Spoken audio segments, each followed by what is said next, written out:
warahmatullahi wabarakatuh. Bersama saya Isa di Ruang Menulis bersama Senyawa TV dalam merawat percakapan.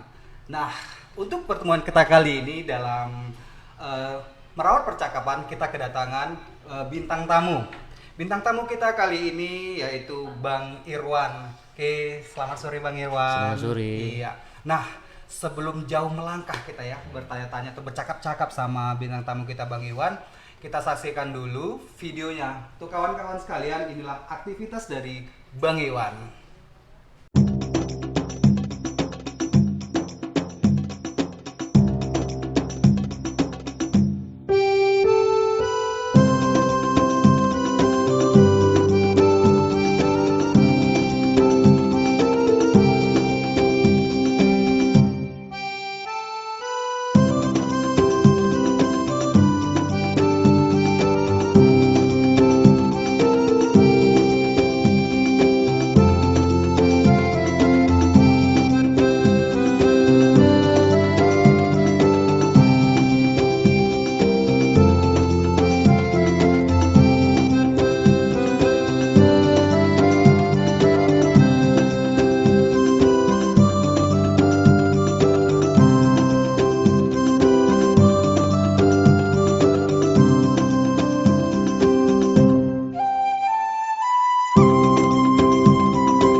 Kawan-kawan sekalian, sudah kita lihat ya aktivitas dari Bang Iwan.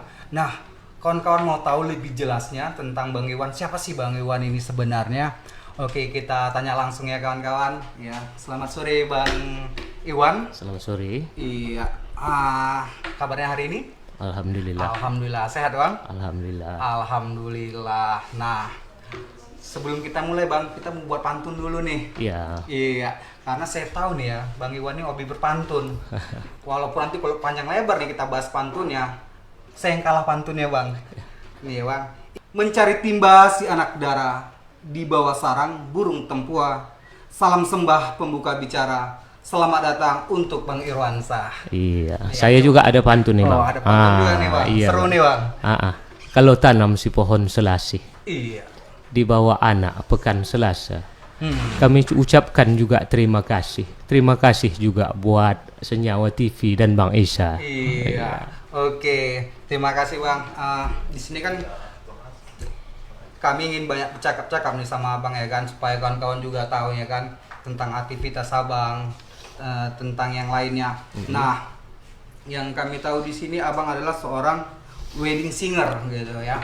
Nah, wedding singer, kalau kita bilang di sini tuh bukan wedding singer ya kan, Bang, itu bahasa kerennya wedding singer. Wedding singer. Iya, biasa kalau kita di sini apa, Bang? Organ tunggal. Iya. Iya, atau penyanyi keyboard kadang kita bilang ya kan. Kadang-kadang kebanyakan. Bahasa pasarnya penyanyi keyboard ya kan, Bang. Iya. Nah, sudah berapa lama Abang menjadi wedding singer? Kalau berapa lamanya nih, boleh kita bilang saya dari SD pun sudah mungkin ada kegiatan-kegiatan yang seperti Bang Isa tadi katakan, wedding singer dipanggil untuk hajatan.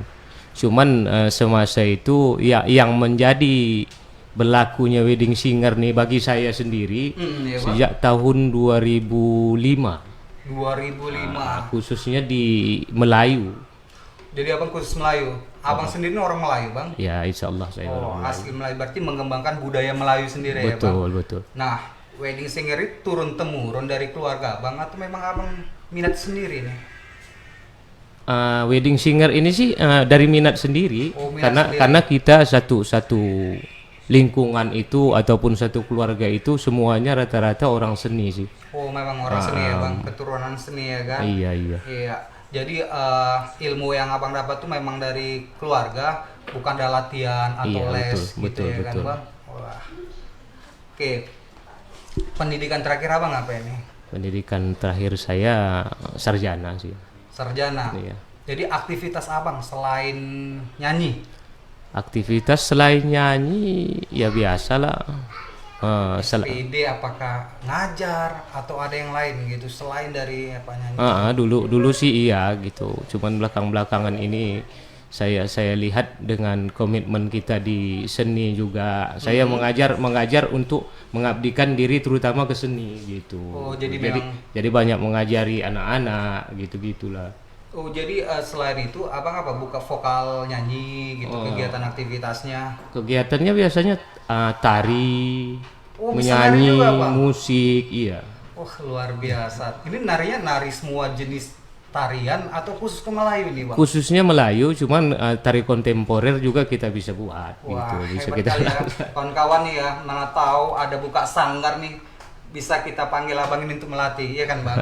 Insya Allah. Insya Allah. Nari, nyanyi, Musik. musik. Iya. Ya, alat musik berapa yang abang bisa kuasai ini? Kalau saya sih spesifiknya kalau alat musik itu selalu alat musik yang kita katakan alat musik pukul kayak gendang Melayu, drum, rebana dan sebagainya. Pokoknya alat musik menggunakan pukulan.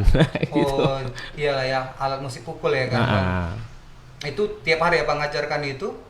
Enggak sih, jarang. Ada kadang-kadang ya masa ini tuh seminggu 2 kali dan kita sekarang ini lagi menggalakkan ronggeng Melayu terutama. Ronggeng Melayu Untuk di Kota khusus Binjai. Kota Kota Binjai Binjai. dan kota-kota lain juga ada yang alhamdulillah minta kita untuk menjadi pengasuh mereka gitu. Oh gitu. Nah, kawan-kawan juga mau tahu nih ya Bang.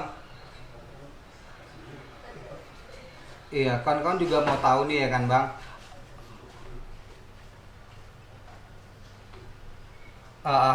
Bagaimana caranya untuk supaya bisa masuk ke sanggar? Berarti ini punya sanggar nih di sini abang ini.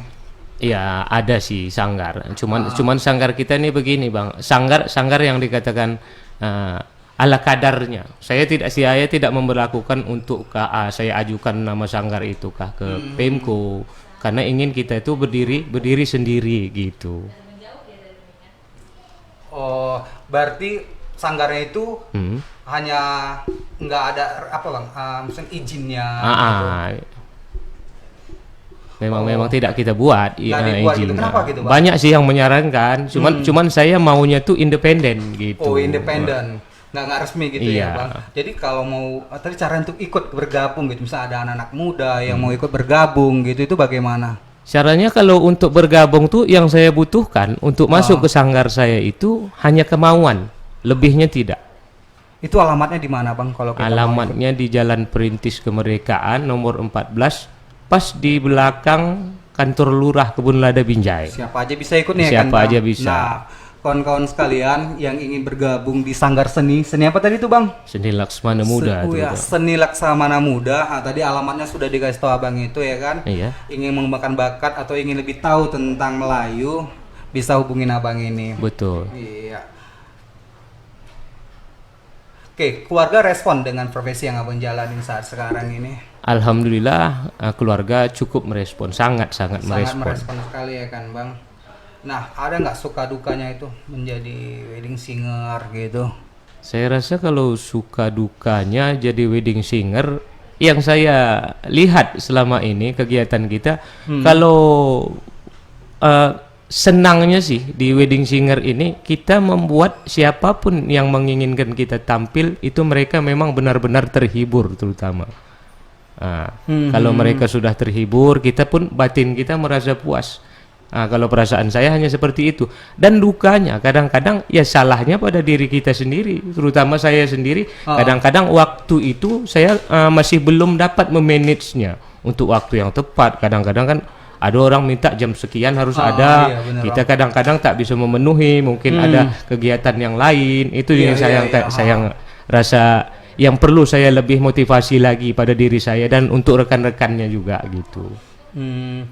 Dalam 1 minggunya itu gitu kan, ada berapa gitu untuk jadwal Abang sendiri? Ya Apakah hanya alhamdulillahnya. tiap minggu atau ada tiap harinya gitu? Kalau rata-ratanya ya seminggu 2 atau 3 kali gitu. Seminggu 2 atau 3 kali. Itu sebelum masa-masa pandemi. Selama Iya, masa pandemi ini ya mungkin jauh sudah berkurang gitu. Nah, penghasilan gitu bang sekali manggung Wah inilah. sebelum pandemik. Ini penghasilan saya rasa saya agak canggung. Canggung ya, Karena kita di seni juga. Ah, Saya bukan saya mengindahkan berapa penghasilan, berapa harus pendapatan. Yang penting kita di seni ini tentunya ikhlas. Nah, kalau kita sudah tunjukkan potensi kita, tunjukkan skill kita, pundi-pundi rupiah itu akan kembali yang mendatangi kita gitu. Wah. Seperti itulah mungkin saya tidak terlalu membebankan harus berapa biaya kita harus. Kadang-kadang kebanyakan pun yang saya diminta untuk misalnya mengajar, menyanyi, hanya seikhlas hati mereka aja gitu. Jadi saya tidak mematokkan itu gitu. Iya. Jadi saya tidak bisa mengatakan penghasilan kita per bulan untuk dari seni ini sendiri harus sekian, enggak gitu. Oke. Biasanya kan yang kita ketahui nih ya kan bang, biasa sih penyanyi-penyanyi itu bisa 1 atau 2 grup yang diikuti gitu. Sedangkan abang sendiri sudah berapa kali abang gitu mengikuti nyanyi-nyanyi itu sendiri gitu. Kadang kan ada grup ini gitu. Iya. Abang sendiri. Kalau saya ya alhamdulillahnya untuk Binjai sendiri, untuk Medan sendiri dan rekan-rekan yang lain sudah kenalnya dengan saya gitu. Cuman saya kadang-kadang orangnya agak pemalu untuk diekspos. Saya bukan orangnya seperti itu gitu. Jadi orang kalau sudah melihat kita, orang udah tahu gitu. Oh ini si Iwan penyanyi Melayu gitu kan. Cuman saya memang orangnya tak hobi diekspos. Cuman alhamdulillahnya kalaupun kemana-mana kita itu orang-orang sudah tahu tentang kita, mau grup anak aja pun gitu. Bahkan saya dulu pernah buat dari mulai grup band sendiri, grup nasyid sendiri yang dari kota Bandung itu sendiri kan sama Agim dulu itu sudah saya buat gitu. Nah, mungkin banyak lagi yang kita sendiri udah lupa sih sebetulnya. Grup-grup band sendiri, grup-grup Melayu sendiri itu banyak yang kita bantu untuk mengembangkan gitu. Iya benar. Nah, selama perjalanan karir abang nih ya kan, pernah nggak abang ngikutin seperti kayak macam audisi atau festival-festival gitu kan untuk menguji kemampuan, kadang kan orang gitu kan, ada nggak yang abang ngikutin seperti itu?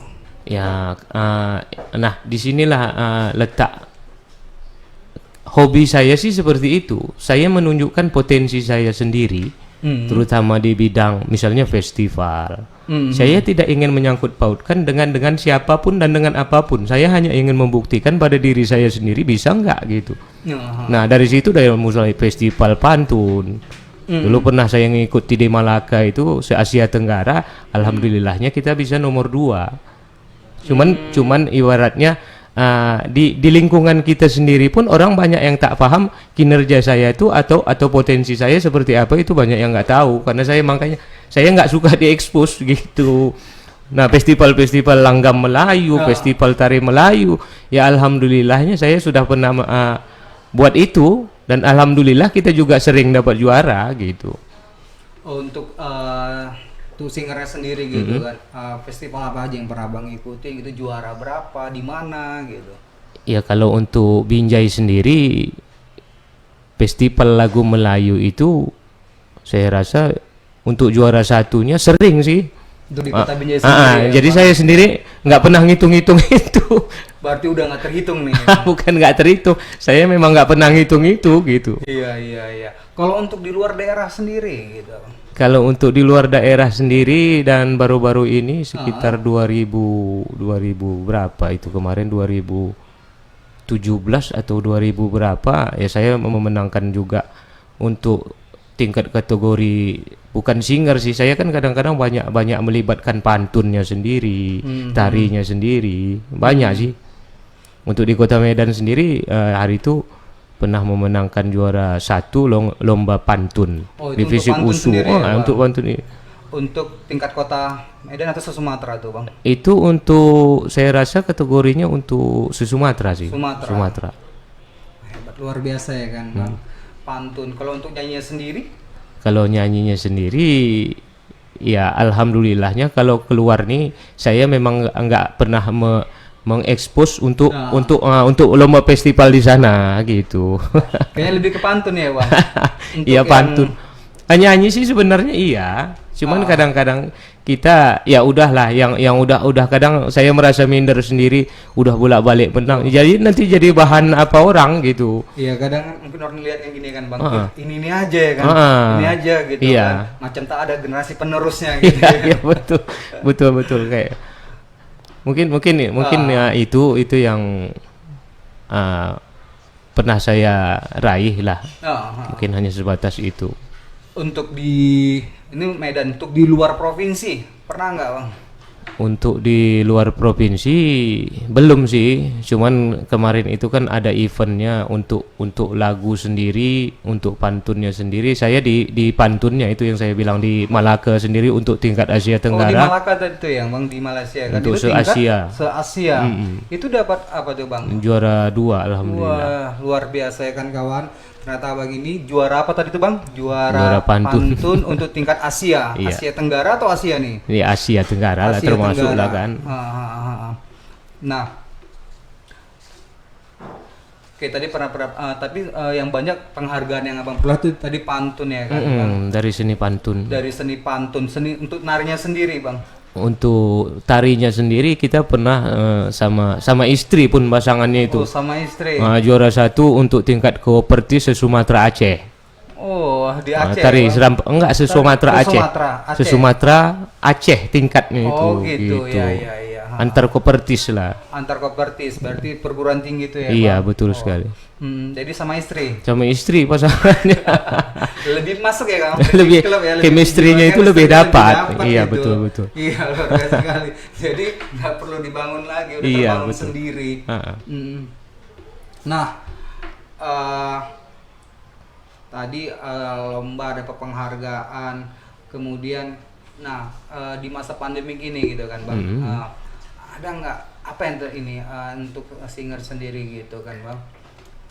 Kalau di masa pandemi ini ya lebih banyak kita rasa dukanya ya sebenarnya Bang kan, apalagi kita nih selaku orang-orang seni yang memang mata pencaharian itu sendiri kita melibatkan orang-orang ramai gitu. Iya. Contohnya kan wedding, segala macamnya acara-acara formal apakah itu kan melibatkan orang ramai. Nah, sementara di masa pandemi ini kan itu dibatasin gitu.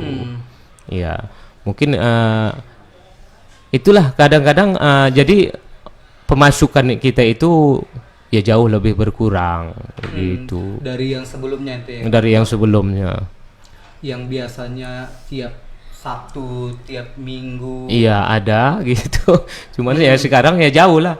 Kadang-kadang 2 minggu sekali pun itu kalau ada ya alhamdulillah gitu. Jadi menyiasatikan gini, karena kan pekerjaan Abang kan di situ. Jadi untuk misalkan dalam kurun waktu antara selama Covid ini ada nggak kegiatan tambahan yang Abang lakuin gitu kan? Kegiatan tambahan yang saya lakuin itulah tadi istilahnya membina-bina orang-orang seni dan saya itu tetap berjalan. kadang-kadang saya ya adalah berkebun sedikit di rumah gitu, menghilangkan apa namanya kalau bahasa orang sekarang bahasa suntuk ya, menghilangkan suntuk. Saya berkebun sendiri, hidroponik, greenhouse kah segala macam, nanam kurma macam-macam.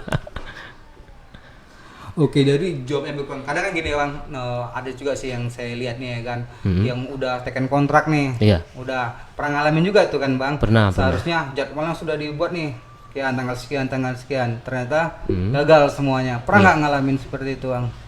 Sekarang nih ya seperti itu kebanyakan udah teken kontrak, sudah kita terima DP ataukah yang lain-lain. Yaitu sampai masa sekarang ini mereka sendiri pun yang mau buat kegiatan itu belum ada ngasih tanggal yang pasti gitu sampai sekarang. Jadi kan kita susah juga. Iya benar ya kan Bang.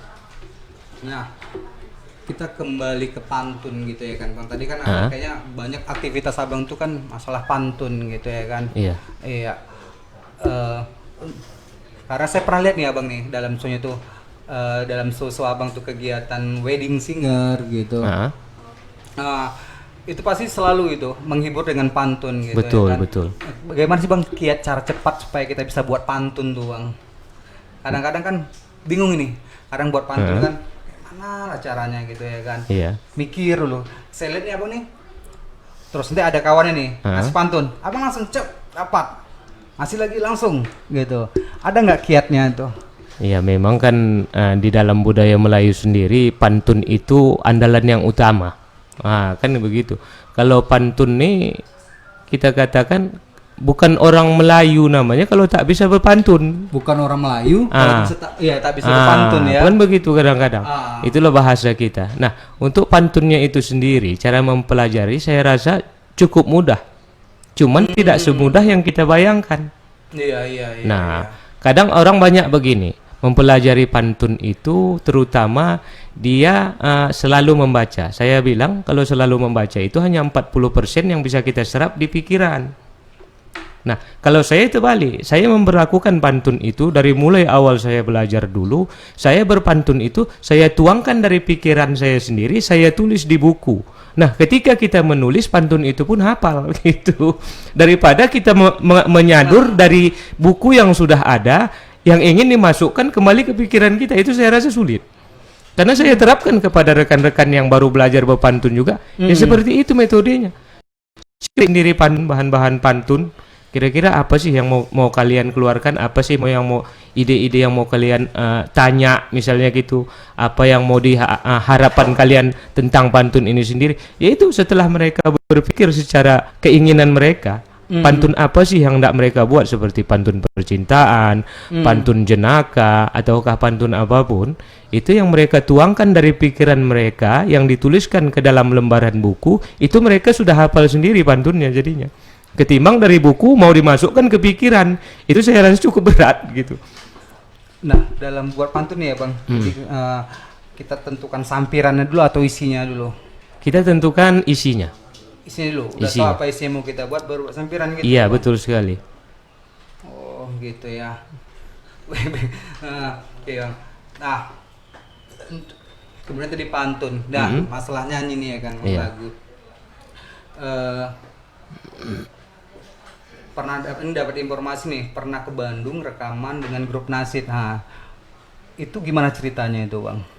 Dulu ya saya gitu juga sih sebenarnya. Saya di wedding organizer gitu kan, apa namanya, acara-acara pernikahan.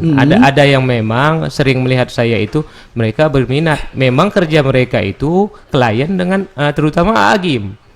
Dulu ada Azikr namanya. Azikr. Itu kita selalu kerjasama dengan Agim. Jadi setiap Agim juga Agim, sebelum Agim ceramah, gitu. sebelum Agim ceramah itu kita yang ngisi tim nasidnya. Oh luar biasa. Jadi dulu sama Senada juga masa itu nih, Opik. Opik. Saya sering gabung sama orang itu. Pokoknya ya orang-orang nasid yang dari kota Bandung sendiri. Ya alhamdulillahnya sama. 3 tahun saya di 3 tahun di sana. Saya di Bandung. Nah, yang menjadi pertanyaan nih bang, kan di sini lebih jelas gitu untuk karir gitu. Kenapa bang balik lagi ke Binjai? Saya kadang-kadang gini, hidup di negeri orang nih saya rasa lebih sulit ketimbang di negeri sendiri, Bung. Hidup di negeri orang lebih sulit di negeri sendiri. Lebih sulit. Iya, lebih sulit hidup di negeri sendiri. Baik hidup kita di negeri sendiri gitu. Jadi maksud saya kita punya potensi kok negeri orang yang kita bawa-bawa gitu. Tapi kan bisa kita mengembangkan adat Melayu tadi tuh bang. Misalkan tadi kan di Bandung nih ya bang. Kita bicara dulu di Bandung nih ya kan. Dengan aktivitas yang tadi udah banyak kenal orang-orang hebat gitu kan. Bergabung dengan orang-orang hebat gitu kan. Kenapa harus kembali? Biasanya kan kalau orang punya ke depan tuh mindset ke depannya gitu. Saya gini bang, kalaupun dia sekiranya saya di sana tuh hanya mengambil intisari ilmu aja. Kalau di sana tuh kan istilahnya yang diutamakan tuh adab. Loh, kita adab sebagai seni itu harus begini loh. Nah, keinginan saya itu hanya itu. Saya kemanapun saya hanya menyerap ilmu-ilmunya apa sih yang harus memang dikembangkan. Nah ini saya tuangkan pada diri saya sendiri. Kalau bisa kita kembangkan di kampung kita sendiri atau daerah kita sendiri, kenapa enggak gitu? Jadi memang bukan untuk karir ya bang? Bukan untuk karir. Kalau saya melihat karir sebetulnya potensi banyak sih yang nawari di Bandung sana. Sampai sekarang itu mereka selalu koordinasi ke saya. Kita buat album solo atau apa. Saya bukan hanya itunya, karena saya seninya sendiri yang saya rasa kepuasan diri saya itu bisa mengembangkan seni di lingkungan kita sendiri. Nah, gitu. Kan gini Melayu. Jadi yang abang ambil, yang abang serap itu dari itu kan Pulau Jawa tuh kan bang. Betul. Jadi yang abang ambil apa yang bisa abang kembangkan gitu di lingkungan abang sendiri? Saya mengambil mindset mereka itu seperti adab, tata krama. Nah di Jawa tempat Agim itu kan pesantren. Iya, pesantren. Nah, saya ambil ilmunya seperti itu, ilmu adab itu seperti apa. Jadi saya tanamkan pada diri saya, saya harus gini sih. Karena ibaratnya seni itu tidak harus kita tunjukkan, harus explore. Harus explore-nya seperti apa. Dan kalau suatu saat nanti kita jatuh karena kita tak ada pondasi. Bagi saya pondasi ini yang saya harus kuatkan terutama dalam seni gitu. Apabila akar itu sudah kuat dan insya Allah yang namanya batang, yang namanya cabang, yang namanya ranting dan daun itu akan kokoh walaupun menghadapi badai sekalipun. Nah itu. Nah setelah abang kembali, apa yang abang buat untuk di daerah abang sendiri pada saat itu? Ya itulah setelah saya kembali kan ini baru saya majukan tentang budaya Melayu. Tahun 2005. Oh, 2000 udah lama ya. Tahun 2005 dan saat itulah juga saya cetuskan ini namanya grup Melayu. Pulang dari sana yang saya buat grup Melayu itu sendiri. Sebelumnya kan saya masih keyboard biasa. Gitu-gitu. Dari mulai itulah Melayu itu berdiri gitu, terutama di Kota Binjainya sendiri. Nah, untuk generasi muda yang ada di Binjai nih ya kan, Bang. Kan yang kita tahu Binjai ini juga identik sebenarnya Melayu ya kan betul. Tapi yang kita lihat pada saat sekarang ini gitu kayaknya berkurang gitu bang, pemuda-pemuda Melayu itu untuk mengembangkan kebudayaan Melayu itu gitu kan. Apa pandangan abang seperti itu gitu? Kalau pandangan saya tentang pemuda-pemuda terutama di Kota Binjai ini, cobalah kita lebih kembali ke mana titik dasar adat dan budaya itu memang betul-betul diterapkan oleh leluhur-leluhur kita gitu. Jadi adat itu penting sebetulnya. Apa sih adat? Kadang-kadang konotasi adat ini banyak dari anak-anak muda zaman sekarang ini tidak memahami itu sendiri. Alah adat katanya norak, adat katanya begini. Nah bahkan dia hidup pun dengan adat kan, dengan tradisi juga. Nah benar itu. Sebenarnya seperti itu. Coba kembalikan seperti tidak kita menyalahkan yang muda-muda zaman sekarang, yang tua-tua bahkan sekarang ini tidak memperlakukan itu, tidak peduli dengan adat dan budaya itu sendiri gitu. Ya harapan kita juga untuk yang tua-tua juga, marilah sama-sama kita kembalikan adat budaya terutama Melayu itu sendiri di kalangan masyarakat gitu. Nah untuk saat ini gitu kan bang, ada nggak hal yang abang perbuat gitu untuk berkembang ke depan Melayu untuk ke depannya kan? Tadi abang ada buat yang sanggar, itu kan apakah semua yang anak-anak sanggar itu orang Melayu atau dari yang luar dari suku Melayu itu sendiri? Sanggar yang namanya sanggar untuk wadah namanya menampung potensi seni anak-anak sekarang ini kan tidak harus dia memang suku Melayu gitu. Makanya saya katakan dari awal tadi, yang mau ataupun yang mau ikut ke sanggar kita, saya hanya butuh kemauan. Selebih nggak ada. Mau dia potensinya kuat, mau orangnya pinter, enggak. Kita nggak menggunakan. Yang penting mau. Bodoh pun dia kita bisa ajar. Nah kan seperti itu. Kadang-kadang orang yang pinter malah nggak bisa diajar. Karena merasa beliau ini sudah pandai duluan gitu. Nah, kita juga punya dasar dan akarnya itu, kita punya pondasi tentang Melayu itu sendiri, mau dari tari, mau dari nyanyi, mau dari pantun. Kita memang akarnya dulu kita pelajarin, bukan langsung wah-wahnya seperti sekarang yang keyboard Melayu lagi maraknya. Kan enggak gitu kita gitu. Tapi perkembangan keyboard sekarang kan udah lebih baik ya bang dari yang dulu sebenarnya gitu kan, lebih ke Melayu gitu ya kan, orkes Melayu gitu ya kan. Dari segi pakaian sendiri kayaknya sudah lebih baik gitu ya kan Iya. Bang. Nah kan abang sendiri kan kita bilang lah penyanyi keyboard lah saya bilang ya kan. Karena kan di Binjai emang itu yang dibilang. Boleh, kan. boleh. Nanti kalau kita bilang tadi kayak macam wedding singer, tinggi Ah, kali kalau kita kalau bahas. kita pun biasanya dipanggil orkes sih, orkes, ya, orkes Bang. Melayu. Orkes Melayu ya kan Bang. Itu mix dengan kasidah tuh ya Bang. Kalau Kasidah konotasi sama orkes kasidah Melayu, dengan orkes Melayu itu beda. Kalau kasidah dia kan lebih dominan ke padang pasir, Padang lagu-lagu pasir, padang ya kan? pasir, lagu-lagu Arab gitu. Kalau yang Melayu orkes ini kan yang ibaratnya Melayu yang dikatakan orkes harus menggunakan akordion, kah, biola, gendang, begitu gitu. Itu ya Bang, identitas dari alat musiknya sendiri. Betul. Tapi kalau keyboard kan hanya penyanyi gitu. Penyanyi, Identiknya iya. ada penyanyi, ada keyboard, ya itu keyboard namanya. Tapi dengan konotasinya keyboard Melayu. Mhm. Nah, seperti itu mungkin. Nah, pengen tahu juga nih sih Bang, pasaran kan ada pasaran harga nih ya kan. Ya. Bang. Kalau untuk keyboard apa tadi orkes Melayu itu berapa Bang kalau untuk di Binjai sendiri? Kalau pasaran harga sih kebanyakan ya sekitar dari 5 jutaan. Nah, gitu. Kisaran 5 juta, nanti serendah-rendahnya 4 juta, tapi saya nggak buat itu gitu. Yang ingin istilahnya di rumahnya itu mau mengadakan orkes Melayu misalnya. Saya kadang-kadang bertanya kepada mereka duluan, berapa sanggup ibu bayar? Karena kalau saya berikan harga, Melayu ini sebenarnya nggak ada harga sih. Apalagi seni sebenarnya nggak ada harga. Iya, Apabila seni itu dihargai, nah kita jadinya mentok. Iya. Gitu. Kayak mana peminat musik Melayu ini banyak nggak di Kota Binjai ini Bang sendiri? Untuk saat ini sekarang lah lagi memang minatnya di masyarakat tuh memang sekarang ini keyboard Melayu inilah, orkes Melayu inilah yang lagi identik sekarang. Identik ya Bang. Kadang-kadang pernah nggak sampai yang jadwalnya tuh nggak ada gitu Bang. Ada orang mau pakai kita itu tapi sampai jadwalnya nggak ada gitu. Banyak sih banyak ya, banyak Bang? kadang-kadang. Jadi minat masyarakat untuk orkes Melayu semakin Iya, besar. antusiasme masyarakat tentang orkes Melayu terutama yang membawakan hiburan itu ya rata-rata kalau boleh Bang Isa sendiri lihat, semua yang mengatasnamakan grup Melayu. Cuman yang kita lihat identiknya Melayu itu mereka pun banyak yang nggak paham gitu. Iya. Yang penting bisa lagu Melayu dua lagu 3 lagu udah Melayu dia mereka bilang. Oke Bang, ini ada yang tanya nih ya Bang, dari ada Bang Hujan Tarigan ini. Iya. Bang Irwan, sejauh ini kita belajar pantun dari mata pelajaran bahasa Indonesia. Betul. Oke, sementara kalau dari cerita abang tadi, saya menafsirkan pantun ini begitu penting karena hidup dalam tulang sumsum bangsa ini.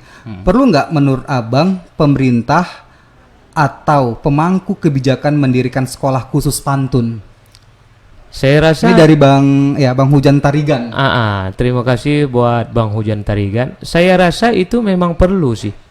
Apalagi kita katakan di sini Melayu sendiri dia bukan suku kalau kita bilang. Karena Melayu ini sudah merupakan bangsa. Di Brunei juga Melayu, Malaysia juga Melayu, Kalimantan Melayu. Jadi kalau yang mengatasnamakan suku Melayu itu terlalu kecil gitu. Jadi sebenarnya suku Melayu ini sudah merupakan bangsa, bukan suku. Nah, tadi kan apa itu menanyakan pemerintah atau pemangku kebijakan mendirikan sekolah khusus pantun perlu itu gitu tadi? Saya rasa terlepas Perlu dari enggak gitu kan? Saya rasa terlepas dari kalau kita selaku orang Melayu, kalau saya rasa sangat perlu. Karena kita lihat gini ya Bang, di daerah-daerah lain seperti Jawa ada pembelajaran bahasa daerahnya ya. Betul, kan, Bang? betul. Tapi kita di Binjai sampai detik ini untuk di sekolah yang kita identik dengan Melayu untuk di Medan sendiri belum ada menggunakan bahasa daerah Melayu. Betul. Ya, jadi menurut abang tuh bagaimana gitu?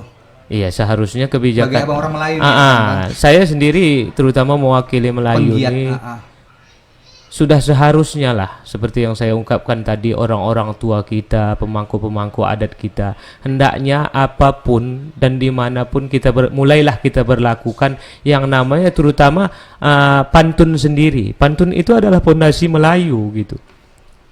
Pantun adalah pondasi Melayu. Iya, dengan berpantun banyak, baik sekarang orang Betawi pun kan Melayu juga, mereka juga berpantun. Berpantun gitu, Gitu. Dan sekarang ya masyarakat suku-suku yang lain sekarang rame-rame memajukan tentang pantun ini, sikit-sikit nanti berpantun, mau di Facebook ya ada pantun gitu. Iya bang. Nah, kenapa kok nggak kita kembangkan sekarang gitu? Oke, kita sapa-sapa dulu ya bang. Ada kawan-kawan yang akan sapa. Di sini ada Eko, ada si Eko. Oke, menyatakan sejarah mencatat Melayu adalah sebuah bangsa besar yang memiliki ideologi keislaman yang sangat kuat gitu. Iya. Kemudian sapa lu juga Joko Albi, ada Alfifa Nasution. Oke, ada Muhammad Raudal Jambak. Oke, salam sapa dari Ruang Menulis. Oke bang, kita lanjut nih ya bang. Iya. Tadi kita udah bahas pantun panjang lebar, jadi banyak ilmu sih saya yang dapat tentang pantun tadi ya kan.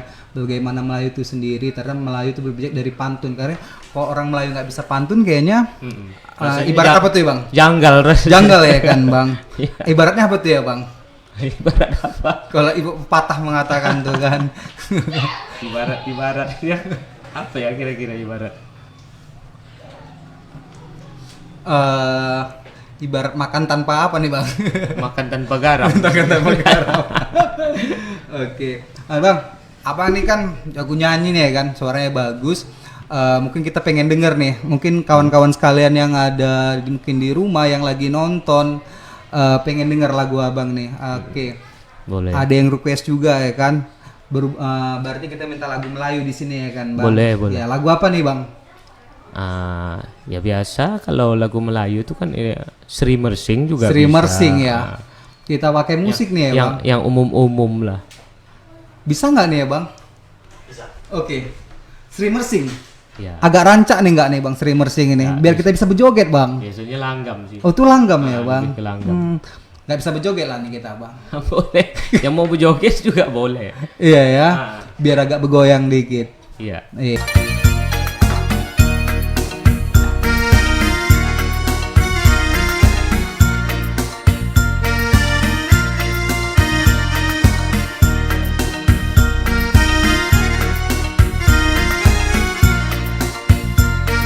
Bukan ini bang.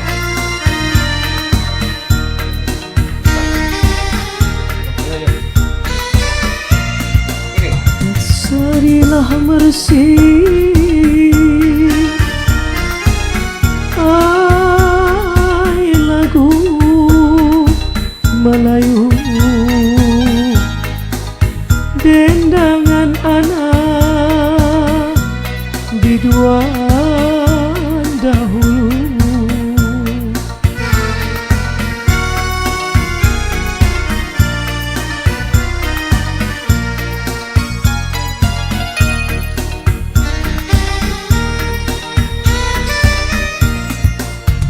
Seri merasing,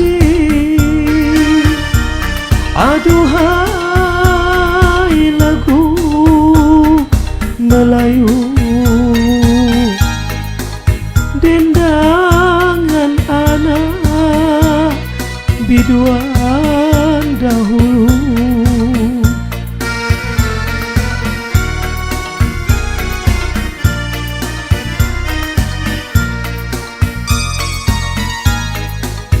Kalau nak tahu untung nasibku, aduhai ibaratlah kaca, ibaratlah kaca terhempas ke batu.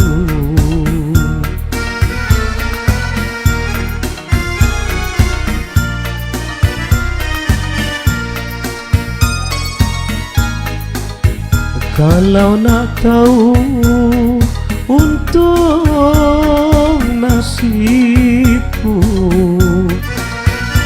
aduhai Tuhan ibaratlah kaca, saya ibarat kaca terhempas alas ke batu.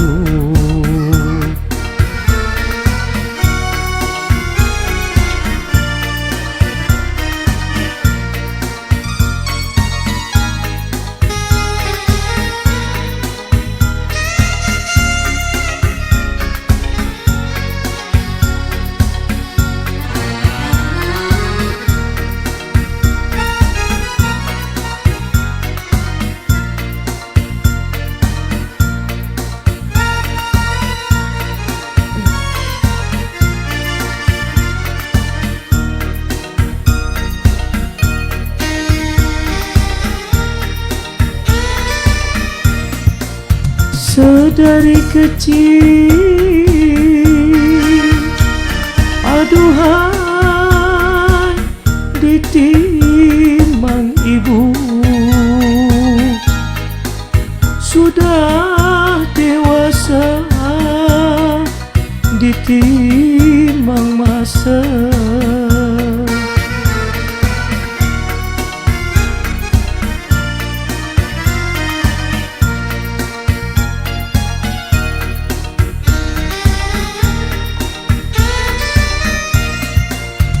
Sedari kecil, aduhai sayang ditimang ibu, sudah dewasa ditimang masa.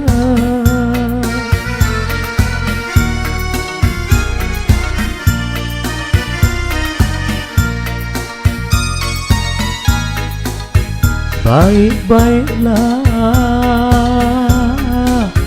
budi laku,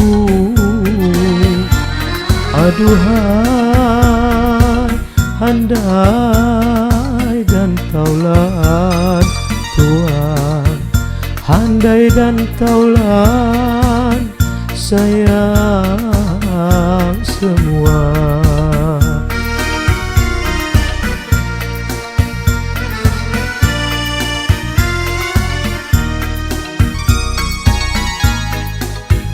Baik-baiklah budi dan laku,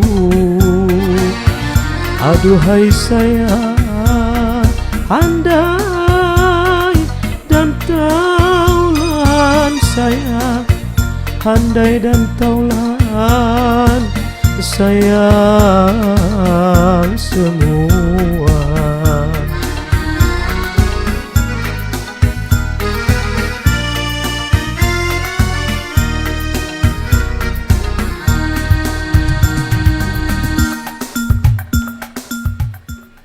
Iya, oke, terima kasih Bang Iwan. Oke, terhibur juga jadinya kan kawan-kawan sekalian. Iya. Kawan-kawan, tadi satu buah lagu yang dinyanyikan Bang Iwan dengan begitu lembutnya, begitu syahdunya ya kan, sampai awak terhanyut jadinya Bang. Bagus sekali suara Bang ini. Nah, nextnya kita bisa lanjutkan lagi di segmen selanjutnya nanti ya kan Bang, biar full ya kan. Ada nyanyinya, ada pantunnya, ada narinya juga ada ya kan narinya Bang. juga. Iya, kita bawa aja di sini nanti orkes Melayunya ya boleh, kan, Bang? boleh. Oke Bang, kita lanjut lagi ya. Ah.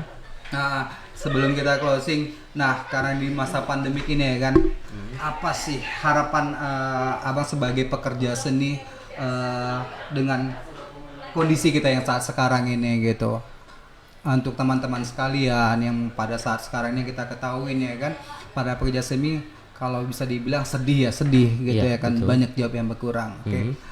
Apa harapan Abang dengan kondisi ini dan pesan-pesan untuk kawan-kawan semuanya yang sesama pekerja seni?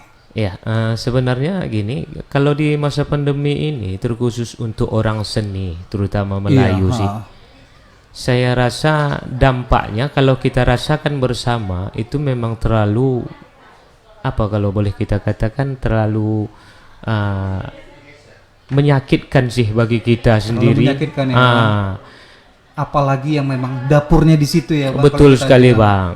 Cuman di sini kan ada salah satu berkah tersendiri juga untuk kita, yang mana orang-orang seni ini kadang-kadang ada yang bercokol sana marah sini. Yuk sama-sama kita bersatu untuk mengatasi yang namanya finansial sendiri di masa pandemi ini. Yuk kita kumpul-kumpul kah, ataukah kita buat usaha sendiri, mengatasnamakan grup Melayu kah, atau mengatasnamakan dia perkumpulan Melayu atau organisasi Melayu sekalipun gitu. Maksud saya rasa kalau yang masa seperti ini kan nggak ada orang yang menginginkan gitu sebenarnya. Nah, apabila ini sendiri kita apa namanya, kita nikmati dengan cara yang positif. Nah, ini kan satu keberkahan juga sebenarnya. Dimana yang biasa kita full seminggu nanti ada job dengan keluarga di rumah lupa. Sampai pulang sana, nanti kita pergi anak masih tidur, kita pulang pun anak masih tidur, kadang-kadang seperti itu saja yang susahnya kan. Nah, iyalah sama-sama kita jangan berpikir yang hanya negatifnya saja. Siapa sih yang tidak merasakan dampak ini sendiri gitu. Dan terutama gini juga harapan saya untuk pemerintah itu sendiri pun hendaknya dari kita sih yang pelaku seni ini sendiri hendaknya adakah secercah harapan ataupun perhatian untuk kita yang merasakan dampak pandemi ini sendiri, terutama orang-orang seninya. Saya rasa cukup banyak sih orang-orang seni di Kota Binjai terutama. Benar sih Bang. Mungkin ya itu harapan saya dari pemerintah, hendaknya lebih memperhatikan kita gitu. Jadi harapan Abang adalah pemerintah juga harus lebih memperhatikan para pekerja seni yang ada di Kota Binjai ini gitu ya kan Bang. Dengan cara apapun. Nah, tadi itu pesan ya kan Bang untuk pemerintah, mungkin untuk kawan-kawan sekalian, teman-teman yang lain, untuk teman-teman yang lainnya gitu ya kemarin. Jangan lupa untuk mencintai seninya sendiri ya kan. Betul Bang? sekali. Iya benar. Oke, mungkin untuk bincang-bincang atau cakap-cakap kita hari ini mungkin sampai sini dulu. Terima kasih ya Bang untuk atas kehadirannya. Minta pantun lagi Bang untuk penutup. Minta pantun lagi ya kira-kira. Iya pantun untuk penutup untuk kawan-kawan Bang. Iya, ini hanya pantun-pantun nasihatnya nih untuk kita selaku pekerja seni. Andai adat bersendikan syarak bersendikan kitabullah, baiklah budi, baiklah bijak, tapi kalah dengan orang yang bertuah. Harus ingat itu juga. Boleh juga seperti sepantun Melayu pernah bilang, katanya kalau hendak kain dipilin-pilin, hendak dipilin lipatkan dua. Hidup tuh jangan umpama lilin, orang kau terang diri binasa. Mantap kali. Oke. Nah kawan-kawan sekalian, teruslah berkarya di masa pandemik ini. Bekalan hidupmu dengan keterampilan agar hidupmu jauh lebih hidup. Oke, kita tutup podcast kita untuk hari ini. Wabillahi taufiq wal hidayah. Wassalamualaikum warahmatullahi wabarakatuh. Waalaikumsalam warahmatullahi wabarakatuh.